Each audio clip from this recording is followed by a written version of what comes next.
Hi there. If you're watching this on YouTube, or you're wanting to watch any of my content on my channel, or both for that matter, I would strongly recommend hitting the subscribe button and comment and like on any videos if you may wish, because this is a general audience channel.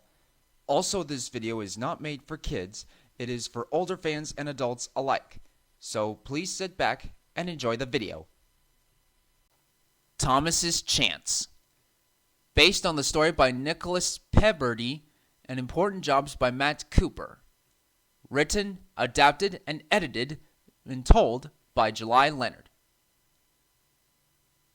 A couple of days had passed since Thomas's mishap with the coaches had occurred. Gordon and Henry loved teasing him about it relentlessly. "Don't get any more ideas above your station, little Thomas," called Gordon as he passed by with the express. "Your place is here in the yard, after all," called Henry as he passed by with the goods train. Thomas was too glum to respond, and he went back to work without another word. He tried not to let their words get to him, but he couldn't help but feeling trapped by his duties. His one chance of exploring the world outside Vickerstown yards had been wonderful, once he had returned to rescue the stranded passengers. He longed to see it again. Edward had been watching from platform 3 and was cross. One evening, Gordon and Henry teased Thomas again.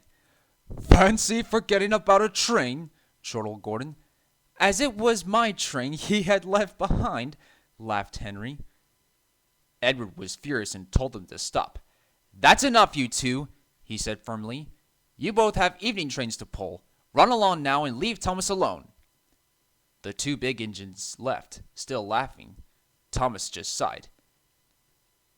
"And make sure you don't go stuck on hills or tunnels," Edward added, much to their annoyance. "Don't listen to them, Thomas," he soothed. "Someday you will get to try again."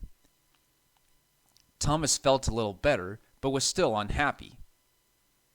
The next day, he began shunting trains as usual. "Someday," he thought to himself, "I'll get another chance to prove myself." The first one for the day was Henry's passenger train. He ran around to the front just as Henry backed down. "Shouldn't you be at the back?" he hissed. "A heavy train like this needs a good start properly." "Sorry, but I've got another train to arrange," Thomas replied. "Besides, I thought a big, strong engine like you can manage easily." Henry scowled and was about to retort when a little boy called from the platform. "Daddy, why does Gordon look different?" he asked his father. "He's gotten smaller." Henry seethed with fury, but Thomas saw an opportunity for mischief. "There you see, Henry," he teased. "Even that boy thinks you're a big, strong engine like Gordon. I'd hate to disappoint a passenger, wouldn't you?" "Oh, shut it and be off with you," snapped Henry. Just then the guard blew his whistle, and with much noise and steam, he went on his way. Thomas watched the train disappear, and then he went back to work. Henry's driver and fireman were concerned as they sped through the countryside. "Steady, Henry," they called as they rattled through the tunnel where he was shut up once. "No need to go so fast. There's plenty of time." But Henry was in no mood to listen. He kept brooding about what Thomas had said. "Stupid little engine," he muttered. "I am big. I am strong. I'm better than that blowhard Gordon anyway. I'll show them. I'll show them." But pulling a heavy train takes plenty of steam, and of course plenty of water. Because Henry was hurrying along, he was using more than his tender tank could replenish. Despite the fireman's best efforts, his steam pressure dwindled with water supply, and they were forced to stop at a signal box near Kelsthorpe Road, miles away from the next station. "I'm sorry, Henry," said the driver, "but we can't continue on without water safely. We'll have to drop your fire and get another engine to take the train." Henry moaned in defeat. "Oh, what a despicable end for an engine like me," he sighed. "Just despicable." Meanwhile, Thomas went to take on water. "Someday," he thought again to himself, "I'll get another chance to prove myself." Then a porter ran up to him. "Hello," said the driver. "What's happened?"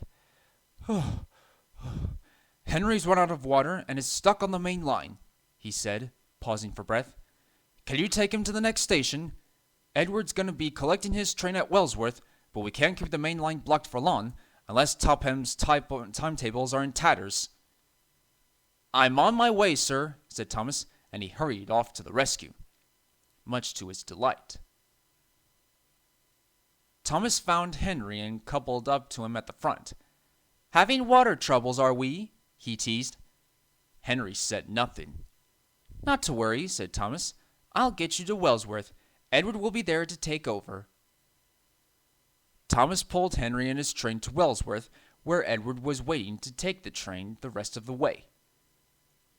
"Well done, Thomas," said Edward. "I'm so proud of you. I'll put in a good word with the fat director." Thomas smiled as Edward backed down onto the train and puffed away to make up for lost time. Thomas took Henry back to the Vickerstown yards, where the fat director was waiting, and scolded Henry for the mishap. He told Thomas he was a really useful engine and was proud of him. Thomas smiled, knowing he had proven himself.